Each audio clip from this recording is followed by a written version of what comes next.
So thank you for coming to our first Dean Speaker Series of the fall.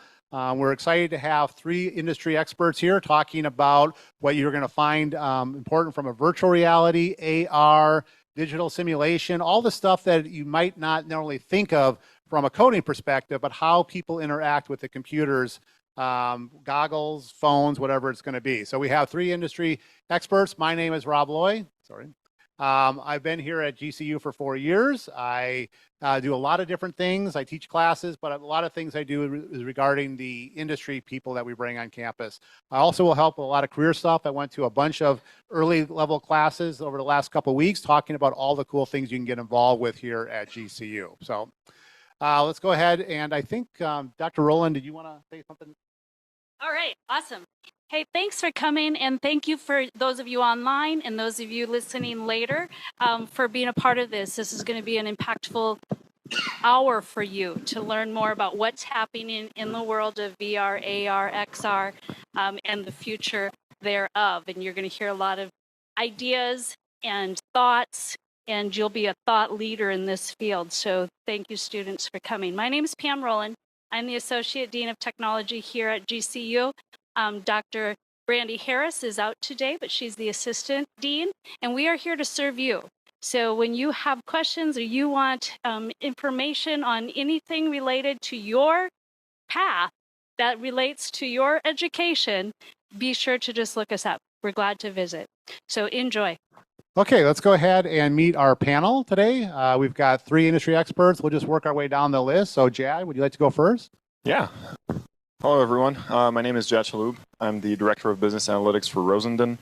I've been with Rosendin for 4 years. The first 3 years of my tenure, I was directly responsible for the implementation of AR and VR technology solutions across the company. Rosendin is a construction company, so rolling out AR and VR is a little different, has its own challenges. Before that, I actually got my PhD in AR and VR use cases in construction, so I'm pretty familiar with this. Glad to be talking about it again. Kind of miss it. And Jad was up since, you worked till 3 a.m. this morning. Did you sleep at all last night? 3 hours. 3 hours, okay. So he's dedicated to be here to give you this good information. Lon? Yeah, my name is Lon Bartel. I'm the Director of Training for VirTra. We are a company that builds training simulators for the law enforcement and U.S. military space. Our simulation is predominantly digital. We have stepped into the AR, VR, XR component. I come from a unique perspective. I did well over 20 years as a law enforcement officer and worked inside the SWAT community heavily. So that's where my tie-in dealing with the U.S. military and law enforcement as far as decision making and small arms training.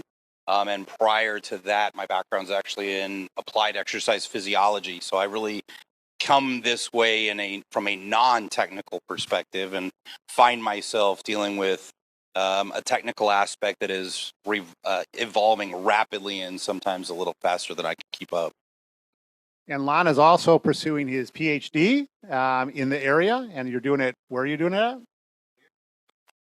So that's something you could look forward to. Not only get your bachelor's, master's, but all the way up to your PhD. So, and Joe? Hi, my name is Joe Samyn. I am currently the lead developer, engineering manager for all the teams at in the mobile apps department at a company called CVO. But my first step into the industry, I actually worked for a startup in Michigan, where all we did was we worked on converting labs, medical labs, medical simulations, or medical labs and medical trainings in the medical schools at Western Michigan University, University of Michigan, into virtual reality and augmented reality simulations in order to make those labs more accessible to the students, give them opportunities to train at home instead of staying in labs until 2 or 3 a.m. So that's kind of where I got a lot of my VR AR training. In my current job, I am working in the R&D department, working on introducing some AR technology into the commercial vehicle space. And Joe is a recent graduate from GCU, and recent. How many people do you have working for you now? 23. It's going to be 30 in 2023. And you've been there I know you've been a while, but you graduated 2 years ago, 3 years? No, I graduated in December. So let's talk about the differences between VR, AR, digital simulations, human-computer interactions. There's some confusion maybe on what all those acronyms mean. So maybe spell out the acronym and what they mean from your perspective, or just what they mean in general. I guess I'll start with probably the technology that's been around the longest. is digital simulation. Anything from a role-playing event to a virtual battle space on a two-dimensional screen. The majority of the simulators that I build, imagine a MMA octagon, right? Only I don't run that many sides. I'm only running 6. But imagine something in that space where I actually will project digital images onto the screen itself, and then the individuals inside of that space are running some type of simulated weapon, whether it's a M4, Beretta, M92, whatever it happens to be, OC, taser, but also the ability to de-escalate. There is a big time component with de-escalation that we also utilize. And that virtual space, it's a virtual environment. It's not necessarily a virtual reality as you think of in a headset. It's not necessarily an augmented reality that we see a lot of times, again, touching back to a headset, but that's probably where you're seeing the biggest space. Now, our company and our CEO actually started in the virtual reality space, and we moved into the digital simulation when 9/11 happened. Our CEO and president literally made the decision that, hey, look, I want to improve the training for our law enforcement and our U.S. troops, and that's how we started down that space. But digital simulation is typically thought of more along those lines, and I'll let these guys take VR and AR. So I can give more of a academic description of these, given the background. So all these definitions really came about between 1994 and 1997. Everything else that you're going to hear are basically marketing that different companies use to differentiate themselves. Everyone in the tech industry needs their own coined nomenclature, so you're going to hear a lot of different synonyms. But really, it's one continuum. Think about it as basically as an axis. On the one end, you've got virtual reality, where everything that you're interacting with is purely virtual, right? You're seeing virtual things, you're hearing virtual things, you're smelling, you're feeling virtual things in simulations. That's virtual reality, like to the max, right? The other side is reality. You've got nothing virtual in your space, and everything that you're looking at is just real, not even screens, right? You're seeing real things, you're hearing real things, you're feeling real things. In the middle, anything that's not purely reality and not purely virtual reality is mixed reality. It has some components of both types of realities. Look, the closer you are to the full reality, you're in augmented reality space. You've got mostly real stuff and some virtual components you're interacting with. So that's your HoloLens, your Pokemon Go, anything of that nature. You go closer to virtual reality side, and you're obviously in VR space. You've got full enclosure. You're on Mars or on the moon in a whatever headset of your choice, Oculus, whatever. That's virtual reality. So that's to me the easiest way to kind of ground myself on that continuum, especially as more and more names come up in the industry in the past 5 years. Yeah, I don't have a lot to add to that. Both these gentlemen did a great job giving definitions. I guess the only thing I would add to that is, to relate to you guys, a good introduction into virtual reality, if you guys haven't had it yet. Computer science students, you're going to have a class with Isaac, CST 320. It's human-computer interaction, where you're going to get a chance to get into Unity and actually, experiment with Oculus headsets and build some virtual reality. That's all virtual reality. Where you're completely submersed from the actual world. AR, as Pokemon Go, Snapchat filters, like one of the most common examples of AR. So that's the difference, really. That's kind of the only thing I have to add to that. And for those who don't know, we have actually a VR lab that'll be opening very soon down on the first floor here that Dr. Artsy's running. State-of-the-art machines and Oculuses set up there. How many people here own some kind of VR device? I think Meta's doing a pretty good job of marketing those Oculuses and making them cost affordable so people can put them out there in the various pieces of it. So how do your companies use the technology, or how did you use the technology? We'll start with Joe, because you talked about something you've done from the medical field.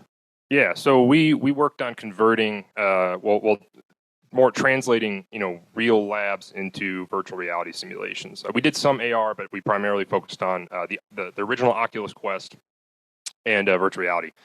And so what we would do is we would actually go observe these labs in real life. We would watch them either on dummies or, there were situations we were watching some labs performed on real volunteers.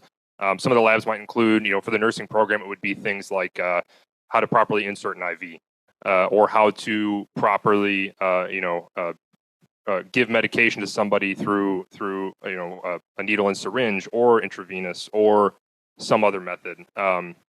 It could be various procedures in terms of what are you supposed to do when you go into a hospital room.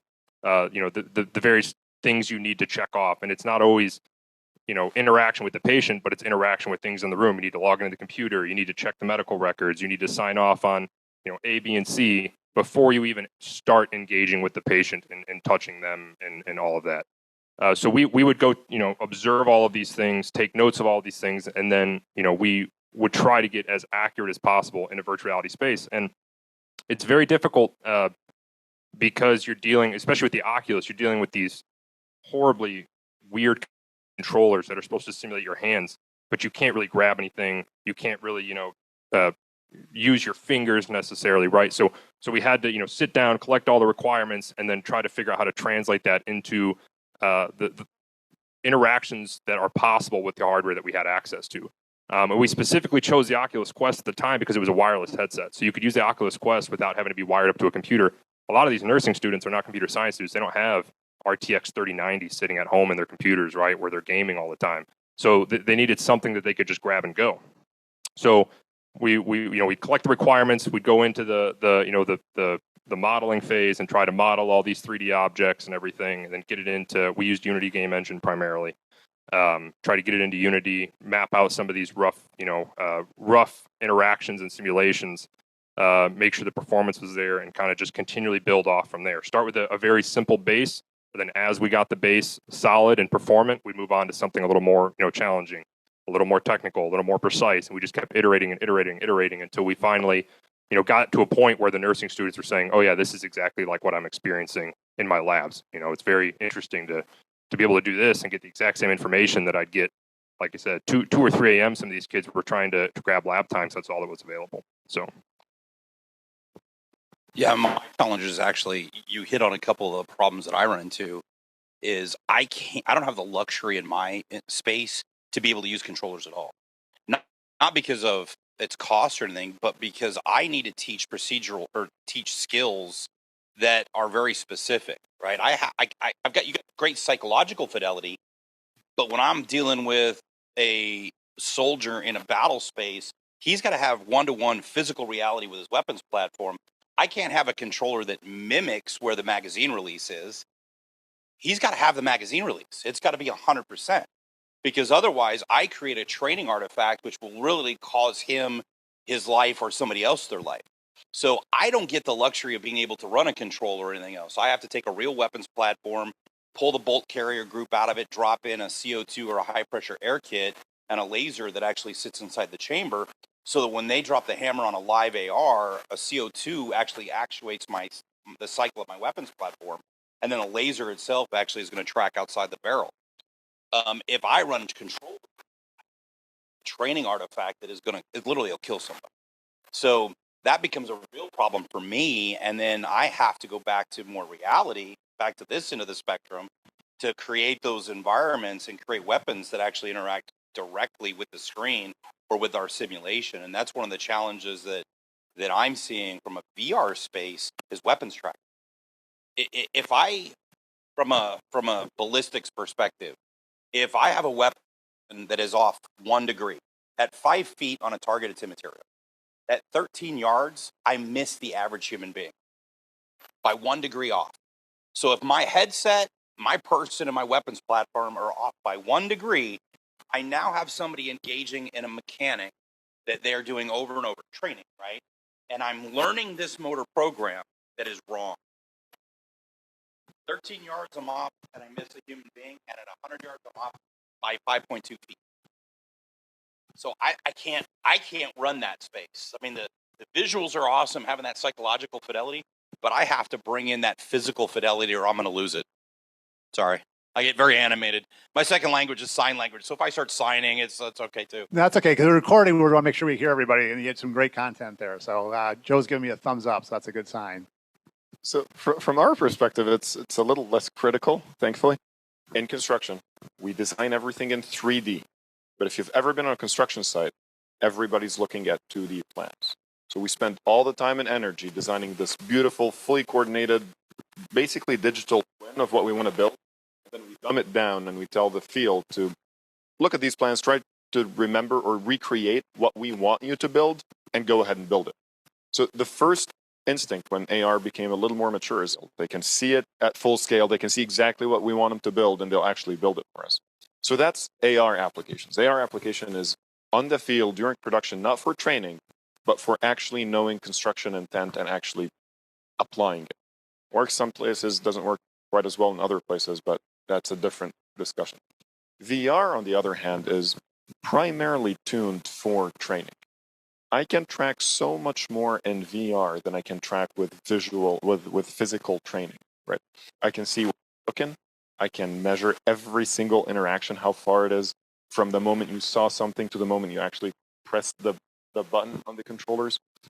I have so much more data to track and so much more fine-tuning I can do to your training to the point where it makes physical training for process-oriented applications almost, it seems archaic, right? I'm never going to teach someone how to use a screwdriver in VR because the screwdriver is never going to be accurate enough. I don't have the controllers yet, right? I'm not going to be able to tell them exactly how to terminate a panel or how to do lockout and tag out from a physical, just manual perspective. But the process, to track the process, are they watching for the right things? Are they, from a safety training perspective, for example, are they listening for the movement of a vehicle that I put in their space, or are they looking at the hazards? All of that I can track so much better in VR, and that's the value propositions for us from a VR perspective. So very similar technologies, very different applications. So from an AR perspective, when you go out to a job site, are they wearing goggles? Are they what device are they using to visualize that 3D representation of the plans? So we've got both. So we have our own proprietary application that basically takes that 3D design and compresses it and places it on both an iPad and a HoloLens. So you've got your choice. And obviously that goes back to the actual implementation. The iPad's not going to be super accurate, but if all you want to know is I have my panels there and my conduits going through there, not here, okay, I kind of figured out where everything needs to be, great. If I'm doing quarter-inch or half-inch checks that a pop-out is actually going to go and hit the actual equipment that I want it to hit, that's probably a HoloLens application. Sometimes it's neither. Sometimes I have to go back to laser scanning or I'm looking at super, super tight tolerances in some locations. So the nuances applying certain technologies is different, but that's the general space where AR could be applied. And Lon, your setup, we should have probably bring a picture of what it looks like on that. Can you like give them a visual mental picture of what your setups? I mean, it's pretty cool looking. My capture studio, or are we talking about the actual? I think the capture studio is cool. Talk That's both a whole of them. other issue we can talk about later. So again, it goes back to the statement I made. Imagine 5 screens set up all the way around you, about the size of an octagon. Those screens are all live and all interactive. So you could have an individual that you're dealing with, might be a domestic violence victim, on the screen that's directly in front of you. And as you're trying to get the nature of the crime, what happened, what the abuser did, all of a sudden the abuser shows up, kicks open a door on the other side, and that person becomes live. And now I have to interact with both characters, and where I set up myself up inside my space so that I can actually get the angles to maintain the safety, for an officer, or in a soldier's, situation. I might have multiple potential threats that are popping up, and I'm having to read behavior cues on whether this is an innocent or whether it's a friendly, or whether it's a combatant based on physical expression, based on facial expression, which we can talk about some of the issues on the uncanny valley a little bit later and some of the problems that VR space creates. But for me, I can capture human interaction because I do it with high definition cameras, right? So I don't run into those issues of the uncanny valley. The same way a photograph of your family brings back emotion and memory, the images I present do the same thing because that humanity is captured. That 3-dimensional space, at least with technology that we currently have, mostly, it's hard to represent that humanity. And the need that I have is to eliminate any type of uncanny valley effects. if I speak to Uncanny Valley, I mean, let me real quick. Uncanny Valley, because I don't want to talk down anybody. If you don't know what it is, basically, Dr. Mori in 1971 established that as CGI and robotics become more human-like, we initially have an attraction to it, and then at some point in time, we have an aversion to it. It actually creeps us out. And the best way for me to give the example of that would be the Polar Express movie and the adults in it. Something about those adults just creep you out a little bit. So we know that this exists. Last time I checked, there's well over 900 research papers that have happened or have been accomplished on the uncanny valley effect. So from a use of force perspective, if I know this psychological undercurrent occurs and that there's an aversion to this CGI image, how do I parse out that an officer's decision-making or a soldier's decision-making was based on behavior cues alone or the uncanny valley? And that's a problem.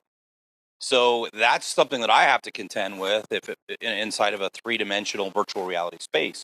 I don't have the luxury of allowing an uncanny valley effect to somehow get in there. Now, could I, in theory, design a research to validate a specific scenario and character? Sure. But that means every character in every scenario I would have to validate, and that's a lot of money to do every single one. To give you an idea, and I'm running somewhere around 800 simulators in the United States. I have a character library. My team just kicked out another 20 scenarios last year to 2 of our custom contracts. And then we're building characters on a routine basis. The amount of time and research it would take me to parse out those uncanny valley effects would blow my budget. I wouldn't have a budget that I could do that with. So those are some of the challenges that we're running into. But that entire system, positional sound, so that if screen 1 has got a rattle on it, there's something happening on screen 1 to draw your attention to it. If I use our high definition speakers, we also use a lot as far as to get that hepatic feeling coming out of it with the speakers. Call them butt kickers. It's in a floor. It's all kind of fun stuff. But those are all components that we build inside of our simulation. And one of the things that you had brought up, I think is critical, was talked about the fact that, your folks are looking at this event and able to pick it out. One of the things on the eye tracking component, what separates novices from experts? Experts know where to look and how to interpret the information. And that is one thing that is absolutely phenomenal about a mixed reality AR VR. The eye tracking component, if you ever get a chance, Dr. Joan Vickers has done tons of work on eye tracking and what that means, and how we can measure what the attentional focus is based on eye tracking. But that is a critical component because I can now teach people where to pay attention. That speeds up my expertise, right? I can get people better, faster. And that's one of those things that's phenomenal. And just like you were saying, that VR now lets me also give value to it. You know what else? Something we noticed when starting to roll out that training, the experts, because second nature, have a very, very hard time of explaining exactly what to look for in every situation. They do it so instinctively. You look there, they look there. All right, so you need to pay attention to your surroundings. Well, what is that exactly? Where am I actually supposed to look? You give the VR training to a couple experts, you see they all look at the places at the same interval of time, and now you know exactly what to tell your novices. This is how you build your expertise. It doesn't need to take 10 years of field experience. I can condense that into 3 bullet points for you and just track to those. They're going to behave like experts. I'm going to accelerate that knowledge transfer and retention by a factor of, I don't know, I haven't done the research. Absolutely. So I know we always have advancements in technology. So when we're talking about what you see from a virtual reality, digital reality, or AR environment, how precise? I've heard Dr. Artsy say that some of the new VR stuff, you can actually see tears coming down faces. From a training perspective, I mean, how accurate could you get with what you're trying to represent? From the screen projection, I mean, can you see the whites of their eyes? You say don't shoot till you see the whites of their eyes. So fill us in a little bit more about how the advancements are really making it even more real. And also the follow-up to that, I know when I put VR goggles on, I get sick. I mean, is that an issue or is that a concern with any of your technologies? Take the tech aspect on this Sure. one, headsets? Sure. Yeah, so this is actually kind of what I really like to do research on in my free time.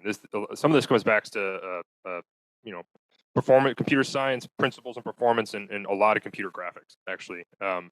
But in terms of headsets, I think right now, people experience nausea or motion sickness in headsets right now if your frame rate is under 90 FPS, right? If you're playing video games, you can get away with 30 FPS and you're fine most of the time. But 90 FPS is a lot, and we're talking about, when you're talking about like something like an Oculus Quest, right? They don't have to be plugged in, so you're running 90 FPS on simulations that are running pretty much on a cell phone, right? That's essentially the internals of an Oculus Quest is some of your modern day cell phones. The first Oculus Quest was a Pixel 2. The computer architecture was an exact copy of the Pixel 2, essentially, and that's what all of the VR stuff ran on in the headset. So, in terms of advancements in technology, it's advanced rapidly in the last few years, and I think that this is kind of why you're starting to see more VR come up in terms of simulation and training. Not so much in entertainment and video games, but it's becoming a lot in simulation. And I think it's because the technology is finally getting to a point where it can start being used for stuff like that. And I'm talking virtual reality primarily. Before that, in order to run graphics on a headset like the Quest for real training purposes, and I'm focusing on the Quest because it's the most cost-effective option, right? A company's not going to spend $1,000 on a headset if they have to buy 50 of them. That's $50,000, or they can buy a $300 headset like the Quest and get something as good, right? That's a much more cost-affordable option. So when we're talking about building simulations for this, previously on the Quest, when we were doing our medical simulations, we were having 3D modeling. We were getting the 3D modeling looking very, very good and realistic in Blender. We'd import it into Unity and do some tests and everything. And all of a sudden, we're looking at 15 frames a second because it can't keep up rendering the amount of polygons and triangles that are in these models. So we end up rendering super high quality, using some video game tricks, rendering super high quality, or to render the highest quality. We, actually do low polys. We wrap it with, certain high quality textures and et cetera, et cetera. But we had to do a bunch of tricks and stuff to try to make it look as good as possible. And even then, we were still getting, oh, this is good enough to get the point across, but it's not reality, right? It's not realistic. Now, I don't want to say we're there because we're not. We have a long way to go, but we're getting to a point where I've seen some virtual reality stuff, and I have personally experienced with some virtual reality stuff where I'm starting to see kind of almost like early 2010, mid 2010s video game graphics start coming to VR, which is a good step. But I wouldn't say we're to the point where virtual reality is going to become. Well, I can't tell the difference between reality and virtual reality. We have a long way to go there, and especially when you're talking about the scale, because these headsets and these applications start gaining more power, but then everything that we want to do with these headsets gets more and more and more, advanced as well. So even if the graphics quality might be getting better, you still have to consider all the performance that goes to, well, what are we trying to simulate, right? You can't get the best graphics and the best looking things if you're trying to create a simulation that is 80 or 100 gigs in size by the time you're said and done, right? You have to make sacrifices here and there to just try to get the point across. So I don't know if I answered the question, but yeah, that technology is increasing, but you're 100%. The frame, the refresh rate, the frames per second becomes so critical. And we actually started talking about this, and you and I were talking about this, that as I move through space, my head and my eyes, if I have a saccade, which is a change in my attentional focus from this side of the room to this side of the room, the rate at which my head and my eyes travel through space is faster than what we're seeing in the refresh rates. So that's where I'm starting to see the problem. We believe some of the problem as far as the motion sickness occurs, because what my peripheral vision is expecting and by the time my eyes actually get there is not matching up.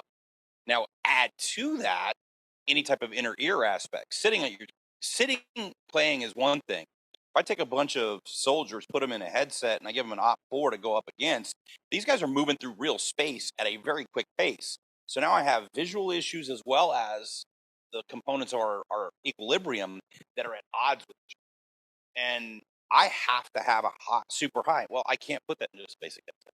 I'm going to have to stick either a wireless system setup to transfer data at a really high speed, or I got to stick a backpack on somebody and to connect up. And now, if I'm connecting a backpack, am I changing the physiological response of my operator in space?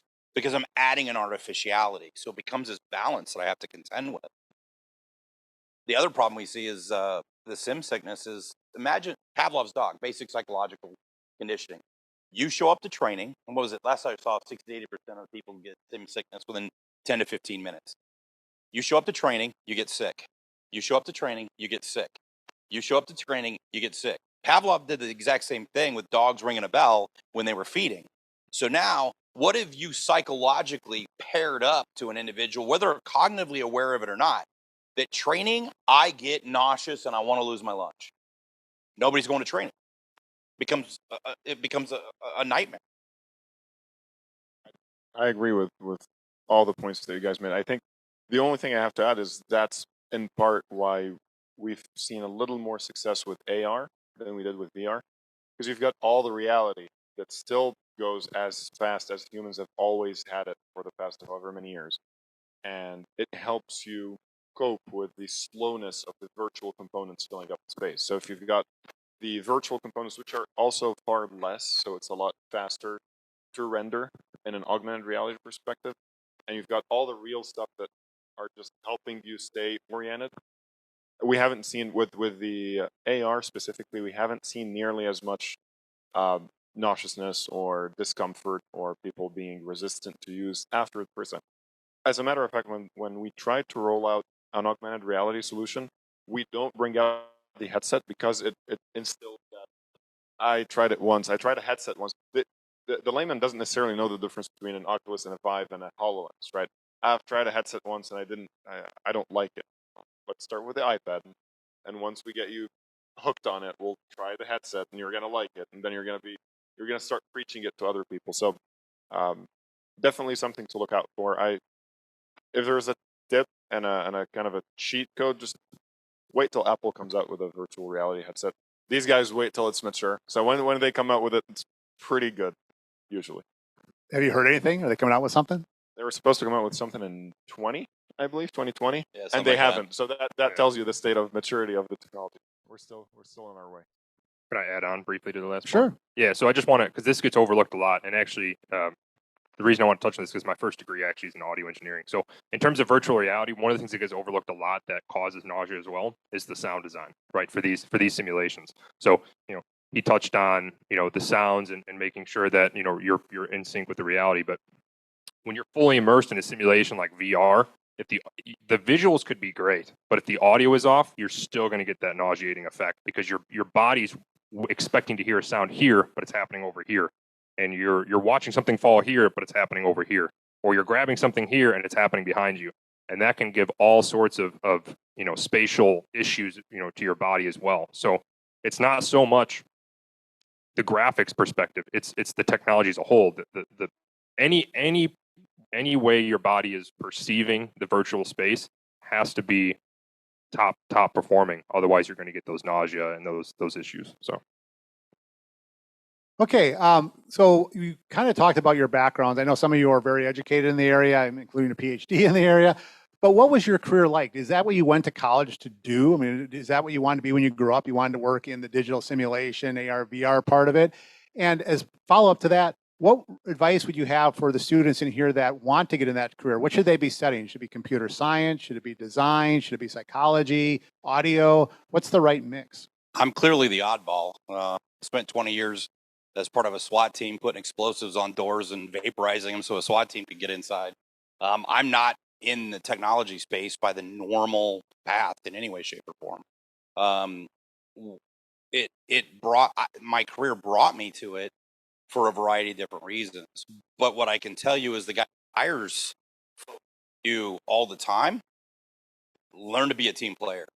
Have a foundation in all of this, but I need somebody that can function on a team. I need somebody that has emotional intelligence and they can take criticism. If you come to me and you apply, I'll give you a project. It's no secret. I'll give you a project and I purposely will have you give it back and we'll correct it. The test is not what you do on the project. The test is how you handle the feedback I give you. Can you take the feedback, utilize it, and then implement it? Or do you get nasty about somebody criticizing your work? If you're going to get nasty, I don't need you. I need somebody that can take criticism and implement it and get better.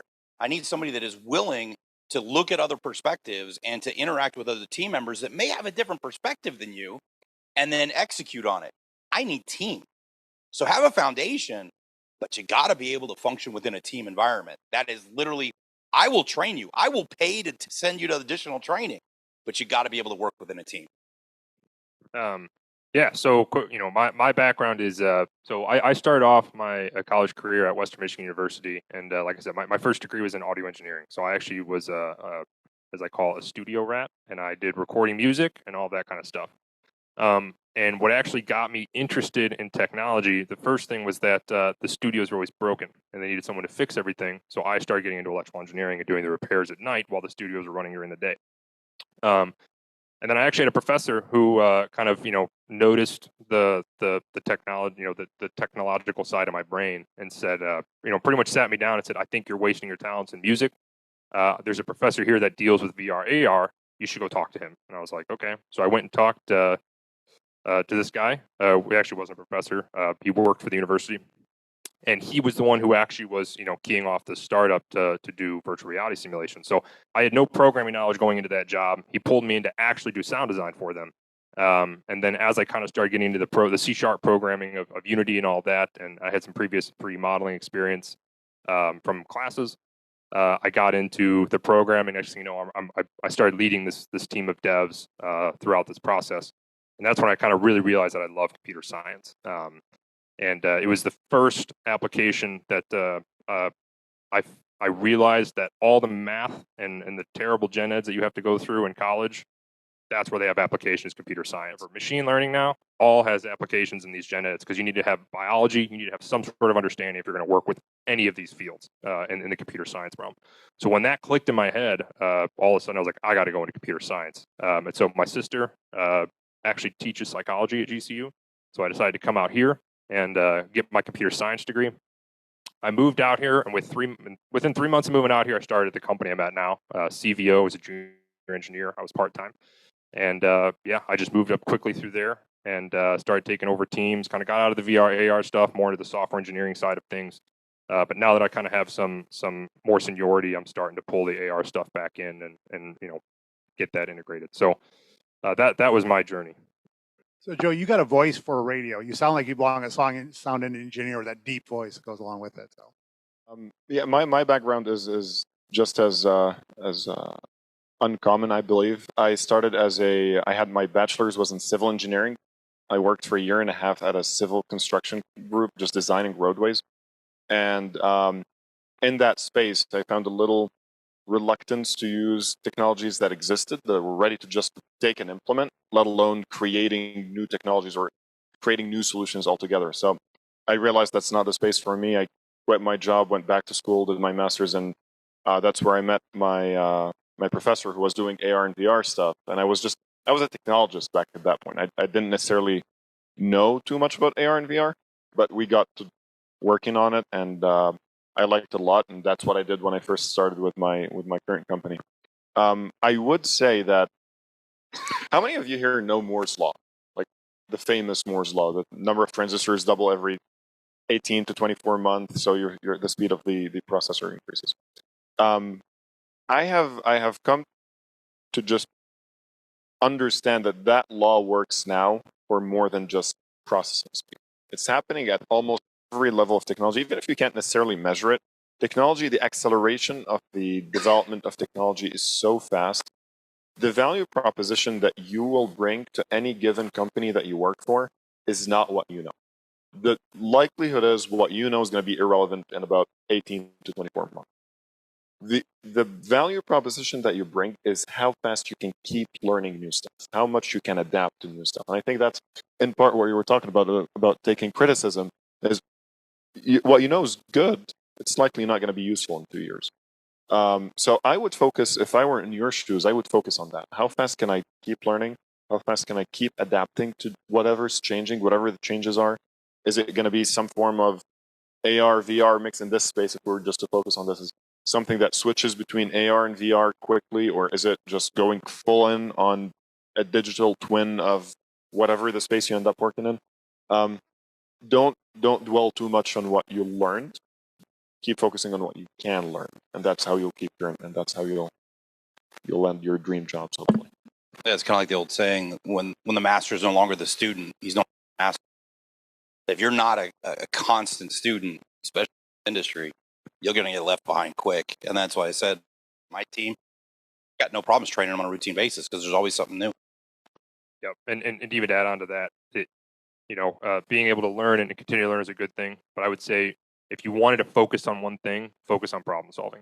I know you've heard that, I'm sure it's 100,000 times, but the thing that I'm seeing now, and actually I hire a lot of GCU people. Just about everybody I've hired on my team since I've been at the company has been GCU students. So I love hiring new guys. I love hiring young blood. But problem solving in college is, can you Google the right thing? Problem solving when you're innovating is using your brain and everything you've learned to try to put together a solution and come up with something new. And that is something that I'm kind of seeing lacking now in this modern age, because Google and the internet are so full of information, and use that information, but don't become reliant on that information. Learn how to problem solve, learn how to solve things in new ways. Don't immediately go look up the answer, right? If you're struggling on something, if you're doing any kind of coding challenges or whatever, try to figure it out, or try to come up with a solution that isn't in the comments or isn't in the solution list or something like that. Because, as they mentioned, technology changes so rapidly. From right now, what I'm dealing with on the mobile app side of things, we got new hardware coming out like every month. We have to run tests and fix this and fix that, and you're going to have to learn how to problem solve. And everything you learn right now in school is not, like I said, is not going to be relevant really in 5 years, 6 years. But the theory and the problem solving skills and all of that stuff that's more general, all of that stays relevant no matter how much technology changes. Actually, add on to that. You just reminded me of something that's also very fresh in my mind. If you're in problem solving, focus on problem identification. We'll get very, very when you learn a couple of cool tricks, you'll become trigger happy. So Dr. Artsy, who does a lot of our VR work here, is actually traveling right now, so he's probably not going to be happy I say this, but if VR is interesting and you want to participate in a research project with him, knock on his door, which is right across the hall when he gets back. So if this stuff's all interesting to you, you have somebody here. They all talked about somebody who kind of was their person that said, this is what you need to do. Here's your chance. Okay, a lot of the questions I've already kind of sent you, so you had time to prepare for it. So we're going to go off to the side a little bit. You all said the technology is changing. What's 2 years, 5 years, 10 years going to look like in any of these things? Are we going to have things planted in our head and that's going to become the new virtual reality, or are we going to be able to walk into a hollow thing like on Star Trek? What's going to be the future? What dream did you have last night? What could you imagine? It's so hard to guesstimate some of that. I mean, we talked about Moore's law and some of those components, but there's always the new aspect of some new technology that popped up. I've looked at and had an opportunity to spend some time. There's a thing called a Tesla suit, where it's literally a full body suit that uses electrical stimulation to try to create sensations of cold or heat or pain or all this other stuff. They're all there. But it with every technology, you also have to look at the secondary and tertiary effects. Just because you can do something doesn't necessarily mean you should. Right? What are the pain points that it's going to bring you? So it's always that balance. We know that we're going to see better fields of vision, fields of view. We know we're going to get higher, pixel density. I mean, it's all coming. It's a matter of how fast and when. Ideally better batteries, lighter weights, better communication, more information. We know that that's coming. I have seen some technology that really shocked me. That came out of Sweden, where inside the lens there was actually the ability to create multiple focal points, multiple focal depths, right? So real true vision, I have to deal with accommodation, the difference between me reading a book, visual acuity, and then looking back at the back of the room, and the time that it takes for my vision to accommodate, about a third of a second for the average human being. Well, in most of the screen-based systems, we don't have that. This is something that did. Now, how it works, how it plans out, how fast, and how it tracks where you want your visual focus, I don't know. That's something that they're not letting anybody know about, and I haven't heard, but guess is as good as mine. Lon, a quick follow-up. You talked about these suits. They talk cold, hot, and you mentioned pain. In your training, would it make sense to have a suit that actually could feel like a gunshot so that they could feel like what it's like to I interact? have what's called a threat fire already. You already have it. Okay. So imagine your cell phone size device that I put on your body, hip, thigh, arm, and it's tied into the system. I can create an event where if the door and fires one round, I can activate it. Or if it's lower on the training spectrum and I want to give you an opportunity to pick up the threat in the environment and address it, I might wait till the third round is fired. And then it's activated. And when it activates, it uses a low voltage electricity, the stimulation level of your nerves. Yeah, it's kind of like a low dose taser. So if you miss the threat in the threat environment, we all know about it because you're yelping at some point in time. But we do that already. We've done that for a long time. You can see those videos online. I'm not going to pretend to be able to predict that far into the future, but I think I can say that we're going to see some pretty serious advancements in a few places. Computer graphics, which is something I've become fascinated with pretty recently, is one of those areas of technology that I would say is still new. And it's actually one of if you look it up and you do some research on it, computer graphics is actually one of the areas of technology that is still getting cutting edge research produced by undergrads, which is something that is very unheard of. It only happens in a very new sector of technology, right? When undergrads are able to produce research and publish their research and it's viable. Normally that's a graduate student or some PhD at Google or something like that who's doing this. So I think we're going to see a lot of interesting things in computer graphics. I don't know how much of you guys follow any of NVIDIA stuff or AlphaFold stuff, but there's some crazy technology coming out in the GPU space. The new 4090's got like 16,700 cores, which is crazy. And I think that there's just also this thing with AI and everything. Well, AI is going to do this. AI is going to take over this. But the reality is that AI might take over some of the lower edge coding stuff. But this advanced graphics and being able to create ways for humans to interact with computers, AI is not going to take over that. That's still going to require a lot of computer scientists to make advances in that area. So I think that those areas are still going to receive quite a few interesting advancements in the next few years. But in terms of what VR and AR is going to do, it's come a long way since I started working with it longer than 6-7 years ago. And it's only going to get better, but I really like to see some really good AR headsets come out.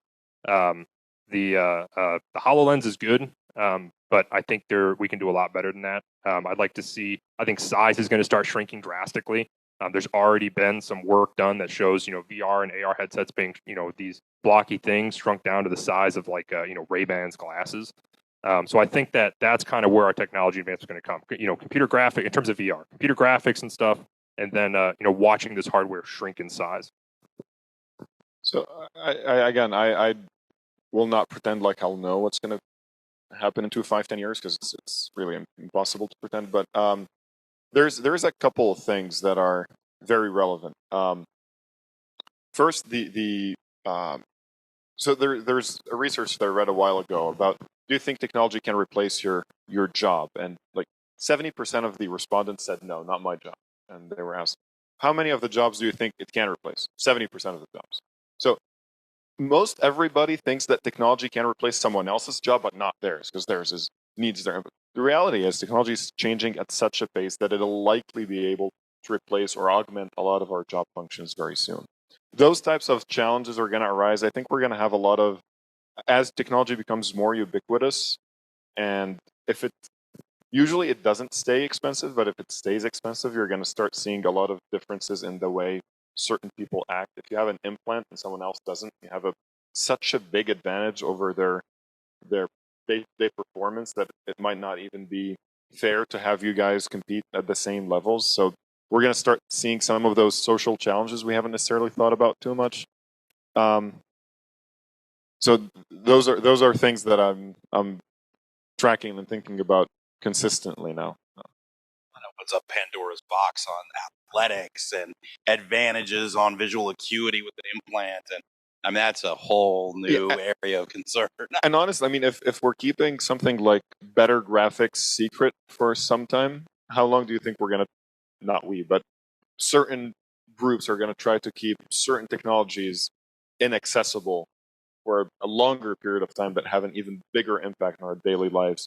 Um, the convergence of technology and social studies is happening at a much faster pace than we expected it, and I think they'll converge into one very, very soon.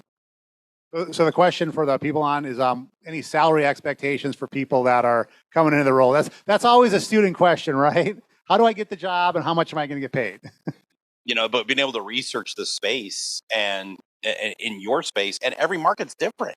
The technology market, or if it's some type of art market, the art market in California, for digital capability, film, 3D, whatever, it's going to be different than it is in Texas or different in Wyoming. So it really depends where you're at and what sector you're functioning in. My sector with the military, really bizarre, because you start dealing with big, high-end military contracts, but you've got social or security clearances and history, drug screens, all kinds of stuff that are demand upon you that not everybody wants to and pass. It just depends.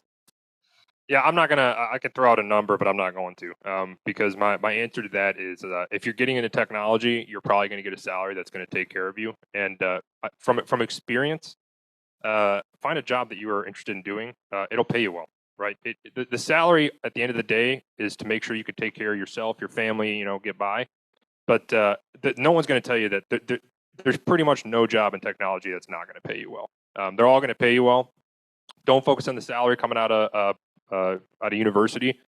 Find a job that's interesting and learn. That will matter more than anything going down the road. And I promise you, the money will come. That was told to me over and over again from the time I was 16 until I got my first job. And the whole time I was like, my parents don't know what they're talking about. This guy doesn't know what he's talking about. And I can tell you, I'm only 26, and I'm starting to come to the realization right now. I just want to work with cool technology. The salary's there. I'm more concerned about what technology I'm working with and what I get to build. All right, so I have to be really creative not to answer this question now. I think I'll just echo what you guys said. You're worried about the salary primarily because, for the most part, students aren't necessarily making a lot of money. So you're focusing on the stuff that you don't have right now, and that's normal, right? Grass is always greener on the other side. You'll get the salary and you say, I want a more comfortable lifestyle. You get the comfortable lifestyle and you're like, I want the money. It's always something. The reality is, find something that you're interested in.